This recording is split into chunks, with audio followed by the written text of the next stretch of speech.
Here we are. Hello, class KNB127. This is the modeling of Iron Giant. So I'm basically just loading in the cards here. I'm using the top camera for basically the back camera, and just rotating that, well, right now in the wrong way, and putting it right behind the front card. And as you can see, I'm just going back and realizing it's upside down. Oh no. What am I going to do here? I'm going to turn it around by 180 degrees like that. There we go. So on the bottom right, you can actually see the the keys I press. So I'm using a bigger monitor so you can see all 4 angles at the same time. So I just like to, push it up to basically so that the torso just sits right above the ground. And right now I moved it and it's moving by object. So I just double clicked that move tool, and it gave me this option where I can choose axis orientation by world or object or all sorts of fun objects. I mean, fun ways, I guess. So now what I'm going to do is I'm going to center Iron Giant on my grid so that, the fin aligns with the center line. Alright, and what I do here is I'm clicking on the cards, going to Attribute Editor, and in the Attribute Editor, I'm going to click so that you only see it in the view you want. So if you go back just then, you can only see it in that view. So now I'm just creating a sphere, putting where the top of his head is. So I'm just considering the sphere. So I'm putting it in, just aligning it. This time I'm just moving the card forward instead of moving the ball. So now I'm well oriented. I'm like, okay, this is where it's supposed to be. I cut half of it down and just extruded the other parts. There we are. And I just went to vertex mode and just brought up all the vertices from the side angle, just like that. And so I'm modeling this in a slightly different way than I did in the blog. So right now I'm just gonna add some lines to go across, some edges, so that you could have some definition in the front. I don't like to leave just one big blank stretched out polygon. I like to keep them consistent so that when you're texturing them, your texture doesn't get deformed, because that can happen when you're UVing, and just by moving a vertex just a bit, it can just make the whole texture look a bit funny. So I'm adding these lines in here and just connecting it to the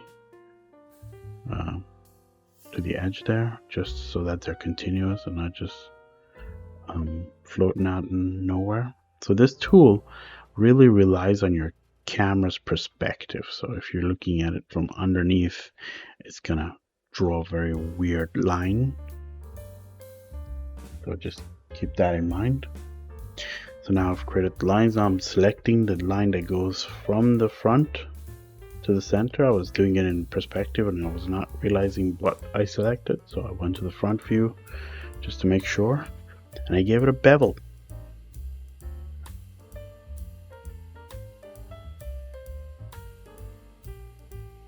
Alright, so now I have this strip going right down the middle. So I have this strip going right down the middle here, and I'm just gonna leave that for later. I'm just gonna make sure I know where the eyes are. So I'm just making a cylinder here and just rotating it by 90 degrees to make sure that it is like really straight. So I'm moving that, and what I did there was I went to shading, X-ray, so that I can see through the model. It just gives me a better view over the viewport here. So I just want to add one line going down the middle of the character, because what I like to do is basically copy one half over to the other side with the scale set to -1. And what happens is that it kind of gives me a symmetry where I can only work on one side and I don't have to worry about breaking the other side. So, you know, first I'm gonna just boolean this eye out, make sure it's correct, and then go to edit and delete type by history. So now I'm just left with a hole. So I went back here and I realized, you know what, I'm gonna do the bigger part around the eye. I'm gonna cut that out and then just model the interior myself.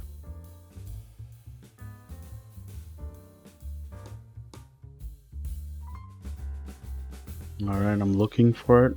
I found it.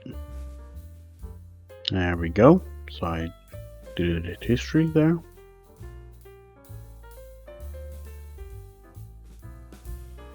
Alright, so what I'm doing here is basically I'm just scaling while holding shift to kind of just extrude that out and indenting it a little bit to give it some character. And you realize that there's so many weird lines going on here. And I have to go and fix all these lines. Okay, but that's basically where I want the eye. So I'm just, double clicking and then control backspace. So I'm looking at the one that is just floating out in the middle of nowhere like that, and just control backspace. Control backspace. That one was a defining line, so I just didn't want to get rid of it just like that, because like the shape would be a bit weird without it. So I was like, okay, I've got two lines here, let's get rid of one, because we only need one in the middle here. So I'm thinking, what do I do about this? And then I'm thinking, okay, I'm going to target weld that vertex and then select that one and just control backspace.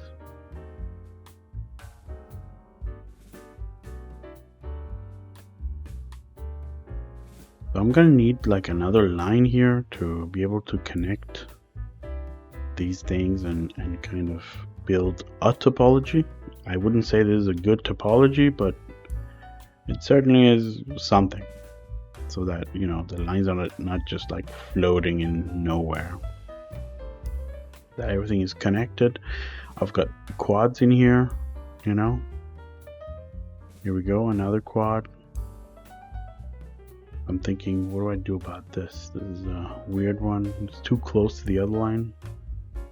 But yeah, I'll just get rid of it. And what I'll do, actually, is space it out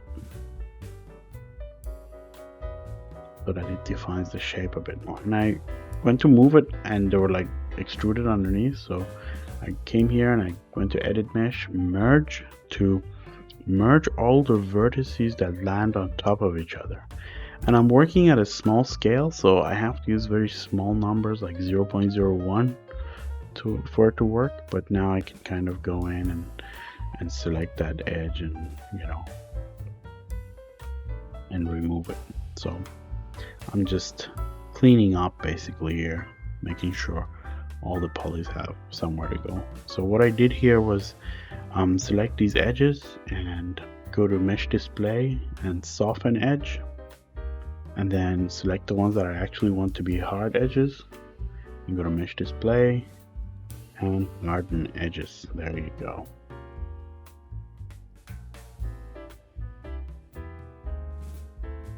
Now, when you're at my age and you know so many different software, your brain just doesn't know where to go. So that's why I'm always hunting in the menus. I'm using so many different software that it just takes a bit of time for me to realize what software I am in. So here I'm adding a edge loop and just thinking, hey, this could connect along that edge loop. Why don't I just connect them and, delete that? But then I'm like, okay, what do I do with that? And I deleted the opposite side, and I thought, hey, I could just go through here and kind of have something like that. And then I got a quad, and a quad.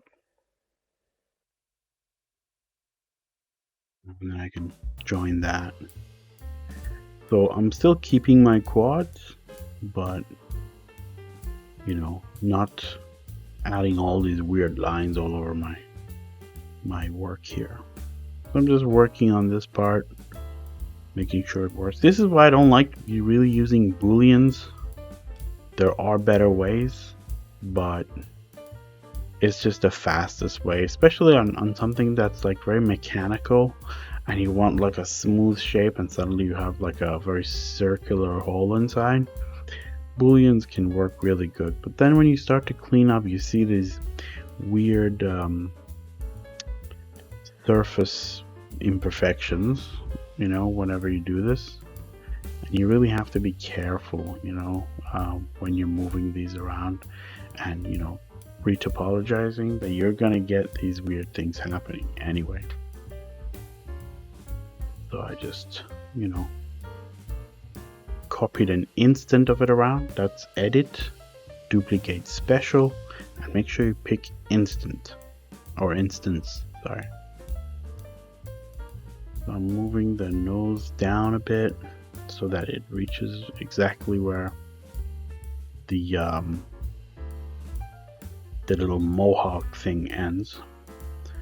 I'm just gonna select it all the way back, and I'm just checking at the top, at the bottom right, to see how far that thing goes. So here you go, I extruded it, and I was like, okay, that's great.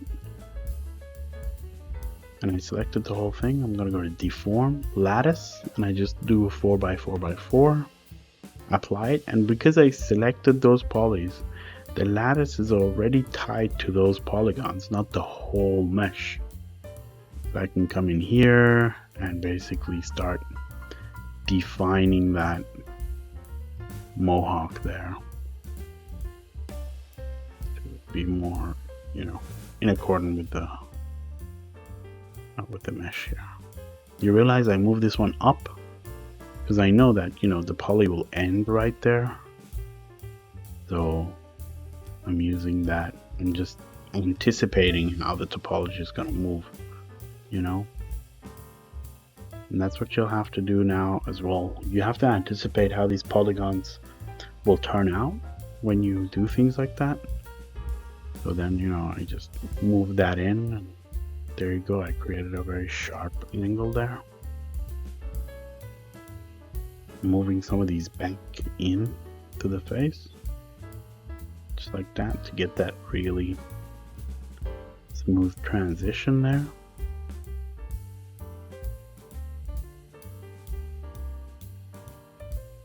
And also I'm getting that taper look from the nose.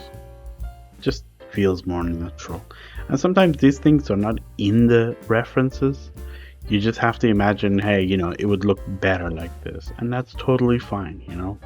It's not something that changes the model, drastically from the sketch. It's just you're filling in the parts of the model where you don't know what it looks like with something about your basic maybe experience in design or intuition, or even just your own creative twist to it. Because the eyes are just circles. Nobody knows really how they look, right? Because you're just seeing it. That's the reference you have, so you can really put your creative spin on it.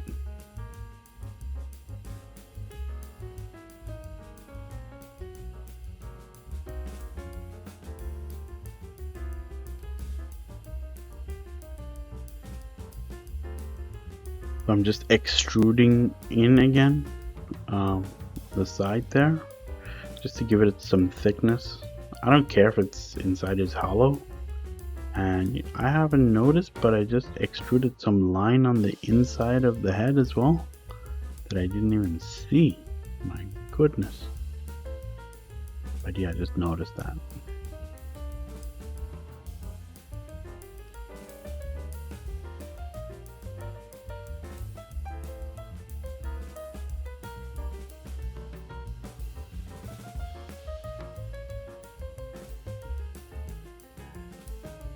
So yeah, I'm just rethinking some of these edges here. Adding them down so that I don't get that weird look on the polygons.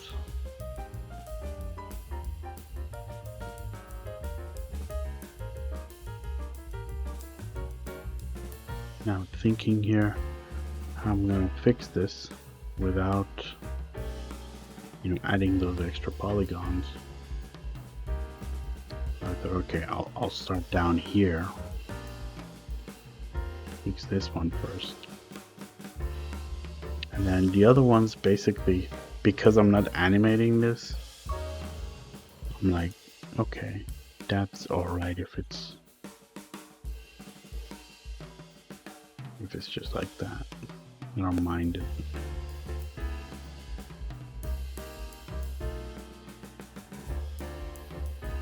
And yeah, that gave me a look. I'm looking at it on the left to see what kind of effect my modeling does on the left, because all I see is wireframe on this side.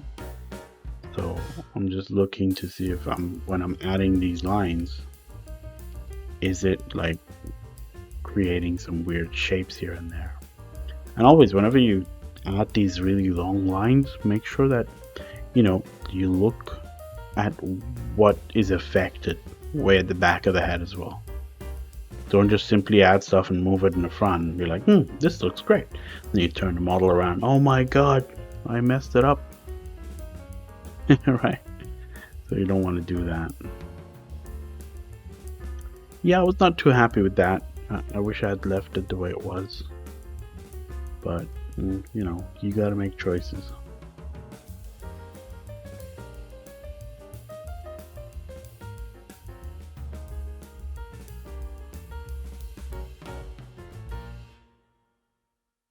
So I'm not really too happy with under the eyes. It looked like Iron Giant is crying, so I went down here and I saw, these lines are not really ending. But it's so hard to select them in the proper way. So what I did was I double clicked on it, make sure it's selected all the way through. And that thing right there, when I pressed it, that's a snap to vertex tool, where the magnet is and there's a dot. So I turn that on sometimes to just be able to select stuff easier. I'm going in to just make sure the surface looks good.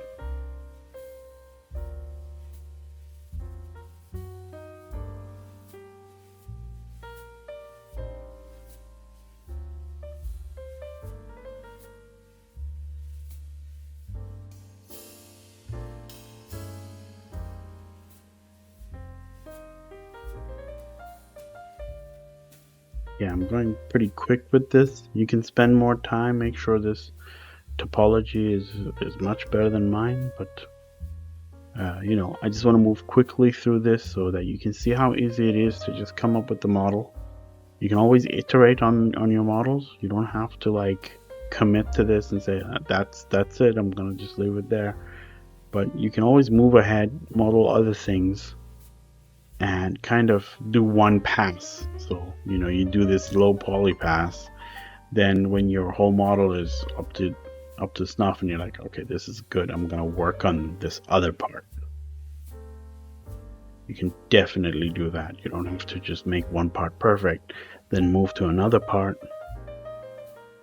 So here, unlike the blog, I'm modeling the jaw starting from a cylinder. So I started to just model the cylinder, put it right outside of his head there, Just minimize that right there.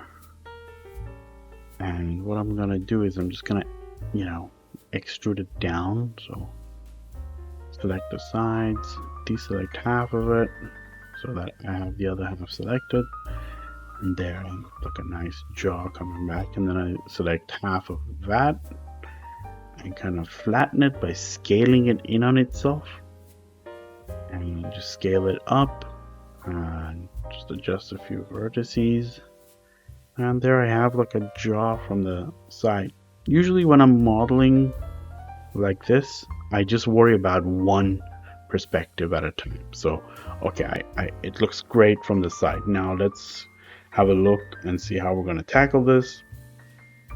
And then I go to another angle and I fix it from that angle. And the more you do this, you go through all three angles and then suddenly come back, it's going to be perfect. Okay, so you just have to have patience. So, these things are never going to look exactly as you want them right off the bat. So here for some reason, I wanted to remove that circular shape, but I really didn't have to.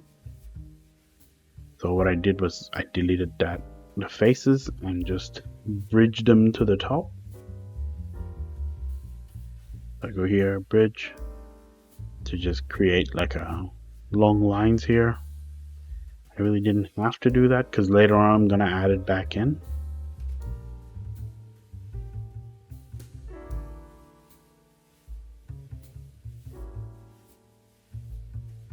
And there, I deleted that line for some reason.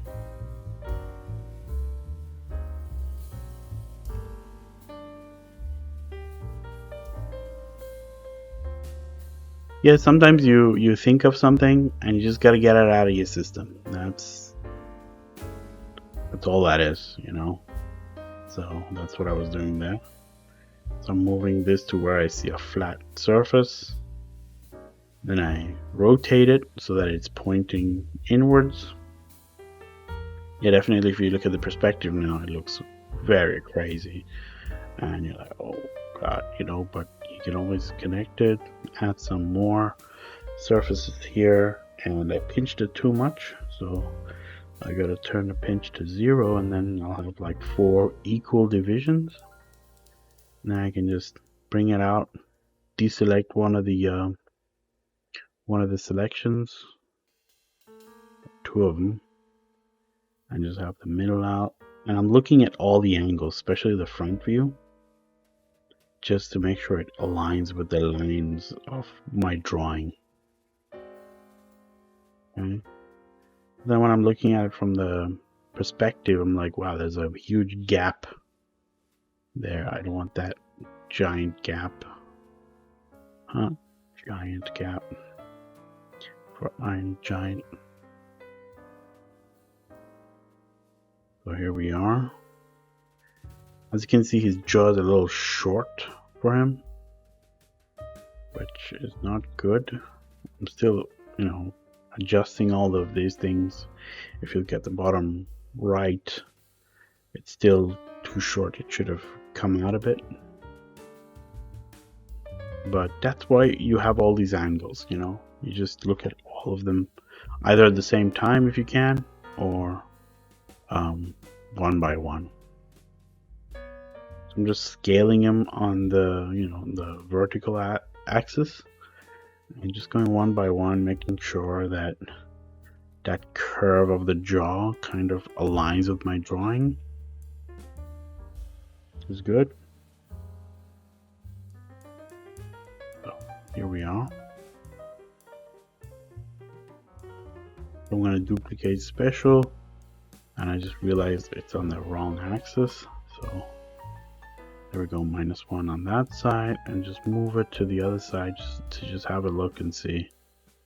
Right, there's a problem here. This has got to come all the way out.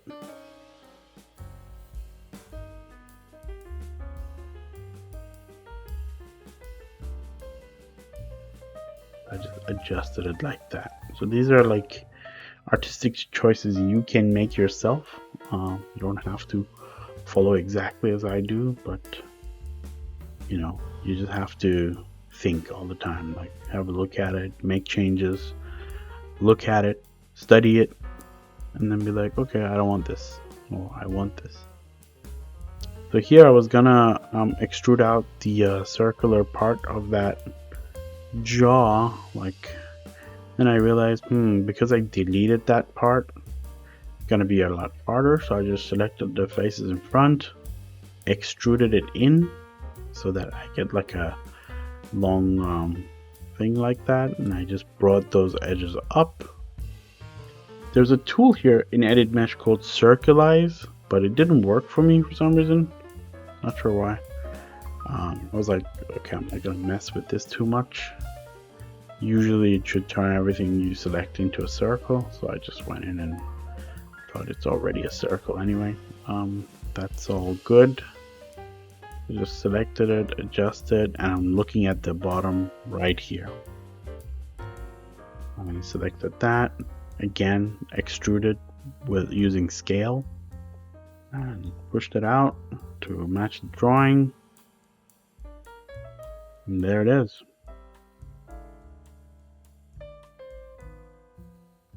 That edge was too sharp for me, so I went to mesh display here and soften those edges to get like a more smooth transition from the draw, and that's basically the head. Oh yeah, here I used soft select tool. I had to lower it considerably to get to where I want. So I'm holding control here and I'm just dragging on the number to bring it down. So that's, you can do that in any number entry. Just hold control and drag, quick drag on it to kind of get that number to come down incrementally so you can see its effect. That's always a possibility. So here we go. Got it matching the drawing a lot better. And I was pretty happy with the head at this point. Then it's the neck, I think. Yes, it is the neck. So I was like, okay, so if it's a neck, and this neck is basically, I don't have to go in and make sure I'm exactly correct on all the ridges on his neck, but I'm pretty sure, it's consistent, right? So it's one bigger part, smaller part, bigger part. So I'm just, giving it some nice definition there. So I can select those polys. I'm going to turn off soft select tool, go right in there, and I'm just moving it around to make sure that it has enough space as the drawing, and I'm scaling it to kind of match the drawing. I'm trying to select and I keep selecting the wrong, like holding the shift too much. So it's shift, tick, tick, tick, tick, tick, tick, and there you go. And I just scale it out at first, but it didn't work, so I just went to extrude, and then I extrude them out on their own normals and scaled them in a bit. Then I just scaled it, the whole thing a bit, to match the ridges on the drawing. I realized I had to turn it a bit more. There we go. So at this point I can see the neck through the eye holes, so I was like, okay, I gotta get some eyes in there. And I'm just moving the drawing back and forth. If you look on the left below, you can see more or less of the polygons. So that's always good. I'm just moving the cards back and forth. They're just invisible in the perspective scene, but they're visible in the other views. So what I did there, I just selected it and said center pivot, and there we go.